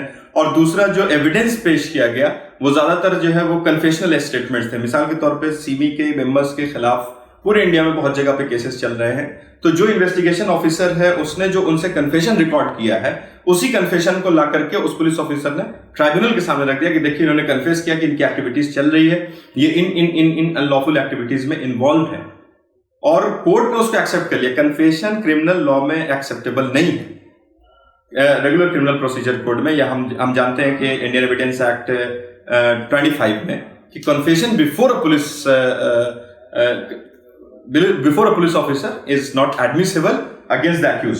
अब कोर्ट ने क्या किया कि ये अगेंस्ट द अक्यूज नहीं है, ये कन्फेशन इसको अक्यूज के खिलाफ यूज ही नहीं किया जा रहा है, ये तो यहाँ एसोसिएशन को जो अनलॉफुल डिक्लेयर किया गया है उसको डिसाइड करने के लिए यूज किया जा रहा है। तो एक एक्सेप्शन यहाँ भी ट्राइब्यूनल निकाल लेता है और ये हमको मालूम है कि अराउंड 10 या 11 secret documents and 50 confessional statements 2019 में भी यूज किया गया है। एक बार मैं इसको करेक्ट कर लेता हूँ कि 2019 के में जो फिर से बैन हुआ सीमी, मतलब बैन को फिर से जो है कंटिन्यू किया गया, तो उसमें जो है relied on 11 secret documents and 50 government witnesses to uphold the ban। जो रिसेंट सबसे रिसेंट बैन है सीमी पे 2019 का, उसमें भी जो ट्राइब्यूनल ने किया वो यही है कि अराउंड 11 जो है डॉक्यूमेंट्स है सीक्रेट और 50 जो है गवर्नमेंट विटनेसेस हैं। इस तरह के मतलब बहुत सारा काम हुआ जिसमें ये दिखाया गया कि कैसे यूएपीए जो है वो माइनॉरिटीज के खिलाफ और वॉइसेस ऑफ अपोजिशन और डिसेंट के खिलाफ यूज होता है, जैसे कि JTS है, जामिया टीचर्स सॉलिडारिटी एसोसिएशन, उसकी कई सारी रिपोर्ट्स है, CDRO की रिपोर्ट्स है, PUDR की रिपोर्ट्स है, ह्यूमन राइट्स वॉच की रिपोर्ट्स हैं, आपके एमनेस्टी इंटरनेशनल की रिपोर्ट्स है। तो ये सब रिपोर्ट्स में हमको बहुत सारे ऐसे केसेस मिलते हैं जिसमें पता चलता है कि ये इस लॉ को ड्रैकोनियन कहने में किसी भी तरह का रिलक्टेंस नहीं होना चाहिए, और ये कहीं से भी लॉ नहीं है। ये एक एक्सेप्शन बनाया गया, और इसमें फिर जो प्रोसीजर फॉलो किया गया है, जो हमको शायद टेक्स्ट में नहीं दिखता हो, लेकिन एप्लीकेशन में जो रूल्स और जो प्रोसीजर हमको दिखते हैं, उसके हिसाब से अगर देखें हम, तो ये पूरा एक ब्लैटेंट वायलेशन है, जो पूरा एक इंफ्रास्ट्रक्चर है, लीगल इंफ्रास्ट्रक्चर और चेक्स एंड बैलेंसेस का जो पूरा एक हमारे पास एक ढांचा है, उसका जो है ये वायलेशन है। लास्ट बात जो इसमें ये है कि एक नॉर्मल लॉ है और एक एक्सेप्शनल लॉ है। ये अपने टेक्स्ट में तो उस तरह से डिस्क्रिमिनेटरी नहीं होता है, लेकिन अपने एप्लीकेशन से ये एक पब्लिक ओपिनियन क्रिएट करता है एक क्लास ऑफ पॉपुलेशन के खिलाफ कि ये लोग जो है ये थ्रेट है, ये टेररिस्ट है, ये एंटी नेशनल है। और जिसको हम कहते हैं कि US में जो वर्ड यूज होता है इस्लामोफोबिया को लेकर के, कि ये एक तरह का डायलेक्टिकल इस्लामोफोबिया, मतलब स्टेट जो है वो यूज करता है हमको कैसे दिखाना है किसी एक क्लास ऑफ पॉपुलेशन को इस्लामोफोबिया के टर्म्स में, मुसलमानों और इस्लाम को कैसे प्रेजेंट करना है, उसका कैसा रिप्रेजेंटेशन होना चाहिए, ताकि पब्लिक व्यू बन सके कि ये जो है ये खतरा है। खुद अमेरिका में भी, अमेरिका के बाहर भी, सिमिलरली इंडिया में भी इस तरह से प्रेजेंट किया जाता है कि हाँ, ये जो ट्राइबल मूवमेंट है ये खतरा है, ये एंटी नेशनल है, ये टेररिस्ट है, ये जो मुस्लिम ऑर्गेनाइजेशंस है या ये जो मुसलमान है ये एनिमी विद इन है। उज्जवल कुमार सिंह का काम है इस पे कि कैसे जो है स्टेट ऑफ एक्सेप्शन को यूज किया जाता है, ताकि ये दिखाया जा सके या पब्लिक व्यू बनाया जा सके कि these are the people who are enemy within. तो अदरिंग का पूरा जो एक प्रोसेस है, उसमें बहुत इंपॉर्टेंट टूल होता है ये जो स्पेशल एक्स्ट्राऑर्डिनरी लॉज होता है, जिसमें अब नेशनल लेवल पे यही लॉ है जो हम जिसको कह रहे हैं अनलॉफुल एक्टिविटीज प्रिवेंशन एक्ट। और इसके इतने सारे वायलेशन है, जैसा कि हमने कहा कि वो सब तो है ही है कि विटनेस जो है वो प्रोटेक्शन है और स्पेशल कोर्ट्स है, फिर NIA का ऑपरेशन है, वो एक अलग बहस है, उस पर अभी हम नहीं जाएंगे। बेल जो है इसमें पॉसिबल ही नहीं है, प्रोसेस जो है पनिशमेंट है, एक खास ग्रुप ऑफ पॉपुलेशन के खिलाफ ये यूज हो रहा है।